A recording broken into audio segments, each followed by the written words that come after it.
Hello friends, ओम श्री गणेशाय नमः। जय श्री कृष्ण। आप सभी का स्वागत है आपके अपने यूट्यूब चैनल पर। फ्रेंड्स, आज हम आपको इस वीडियो में बताने जा रहे हैं साल 2021 में गंगा सप्तमी के शुभ मुहूर्त और पूजा विधि, महत्व और माँ गंगा के जन्म से जुड़ी पौराणिक कथा के बारे में।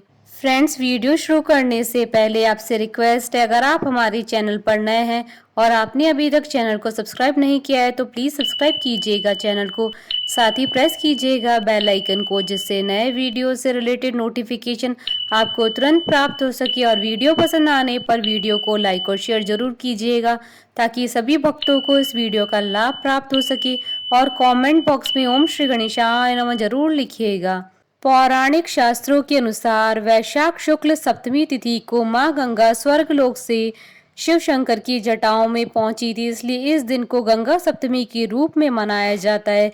इस वर्ष गंगा सप्तमी पर्व 18 मई 2021 मंगलवार के दिन मनाया जाएगा। जिस दिन गंगा जी की उत्पत्ति हुई है वह दिन गंगा जयंती वैशाख शुक्ल सप्तमी, और जिस दिन गंगा जी पृथ्वी पर अवतरित हुई वह दिन गंगा दशहरा ज्येष्ठ शुक्ल दशमी के नाम से जाना जाता है।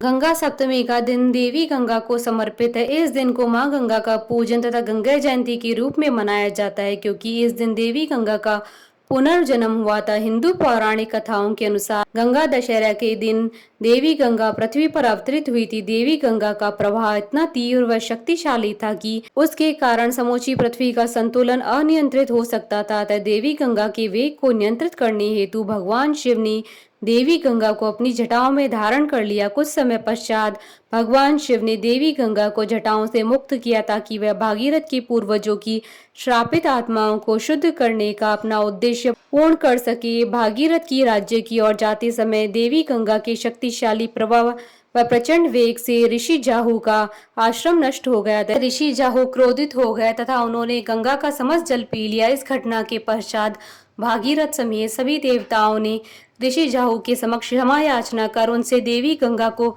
मुक्त करने का आग्रह किया ताकि देवी गंगा जन कल्याण के उद्देश्य की पूर्ति कर सके। सभी देवताओं एवं भागीरथ की प्रार्थना से प्रसन्न होकर जाहू ऋषि ने गंगा को अपने कान से प्रवाहित कर मुक्त कर दिया। पौराणिक कथाओं के अनुसार जाहू ऋषि ने वैशाख शुक्ल पक्ष की सप्तमी तिथि को अपने कान से गंगा को मुक्त किया था। इस कथा के कारण ही इस दिन को जाहू सप्तमी के नाम से भी जाना जाता है। देवी गंगा को ऋषि जाहू की पुत्री जाह्नवी के रूप में भी जाना जाता है। गंगा सप्तमी पर भक्त देवी गंगा की पूजा करते हैं तथा गंगा नदी में स्नान करते हैं। गंगा सप्तमी के दिन गंगा में स्नान करना अत्यधिक शुभ माना जाता है। गंगा सप्तमी के अवसर पर मां गंगा में डुबकी लगाने से मनुष्य के सभी पाप धुल जाते हैं और मनुष्य को मोक्ष की प्राप्ति होती है। वैसे तो गंगा स्नान का अपना अलग ही महत्व है, लेकिन इस दिन गंगा स्नान करने से मनुष्य सभी दुखों से मुक्ति पा जाता है। इस पर्व के लिए गंगा मंदिरों सहित अन्य मंदिरों पर विशेष पूजा अर्चना की जाती है। कहा जाता है कि गंगा नदी में स्नान करने से पापों का हरण होकर अंत में मुक्ति मिलती है। इस दिन दान पुण्य का विशेष महत्व होता है। शास्त्रों में उल्लेख है कि जीवनदायिनी गंगा में स्नान, पुण्य सलीला, नर्मदा के दर्शन और मोक्षदायिनी शिप्रा के स्मरण मात्र से मोक्ष मिल जाता है। गंगा सप्तमी गंगा मैया के पुनर्जन्म का दिन है, इसलिए इसे कई स्थानों पर गंगा जयंती के रूप में भी मनाया जाता है। गंगा सप्तमी के दिन गंगा स्नान करने का बहुत महत्व है, लेकिन अभी कोरोना वायरस के चलते लॉकडाउन चल रहा था। ऐसे समय पे घर पर रहकर ही माँ गंगा का पूजन करके पुण्य कमा सकते हैं।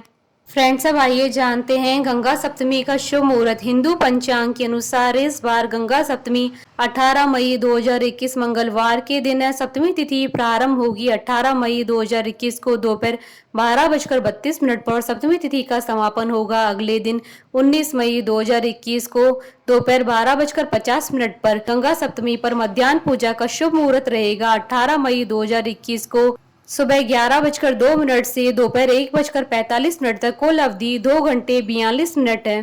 फ्रेंड्स, अब आइए जानते हैं गंगा सप्तमी की पूजा विधि के बारे में। यदि गंगा मैया में स्नान करना संभव न हो तो गंगा जल की कुछ बूंदे साधारण जल में मिलाकर स्नान किया जा सकता है। स्नान आदि के पश्चात गंगा मैया की प्रतिमा का पूजन करें। भगवान शिव की आराधना भी इस दिन शुभ फलदायी मानी जाती है। इसके अलावा गंगा को अपने तप से पृथ्वी पर लाने वाले भागीरथ जी की भी पूजा इस दिन की जाती है। गंगा पूजन के साथ साथ दान पुण्य करने का भी फल मिलता है। वैसे तो गंगा नदी के साथ अनेक पौराणिक कथाएं जुड़ी है जो गंगा जी के संपूर्ण अर्थ को परिभाषित करती है। गंगा नदी हिंदुओं की आस्था का केंद्र और अनेक धर्म ग्रंथों में गंगा का महत्व और वर्णन देखने को मिलता है। फ्रेंड्स, अब आइए आरंभ करें गंगा सप्तमी की कथा। भागीरथ एक प्रतापी राजा थे। उन्होंने अपने पूर्वजों को जीवन मरण के दोष से मुक्त करने के लिए गंगा को पृथ्वी पर लाने की ठानी। उन्होंने कठोर तपस्या आरंभ की। गंगा उनकी तपस्या से प्रसन्न हुई तथा स्वर्ग से पृथ्वी पर आने के लिए तैयार हो गई। पर उन्होंने भागीरथ से कहा कि यदि वे सीधे स्वर्ग से पृथ्वी पर गिरेंगी तो पृथ्वी उनका वेग सहन नहीं कर पाएंगी और रसातल में चली जाएगी। यह सुनकर भागीरथ सोच में पड़ गए और गंगा को यह अभिमान था कि कोई उनका वेग सहन नहीं कर सकता। तब उन्होंने भगवान भोलेनाथ की उपासना शुरू कर दी। संसार के दुखों को हरने वाले शिव शंभु प्रसन्न हुए और भागीरथ से वर मांगने को कहा। भागीरथ ने अपना सब मनोरथ उनसे कह दिया।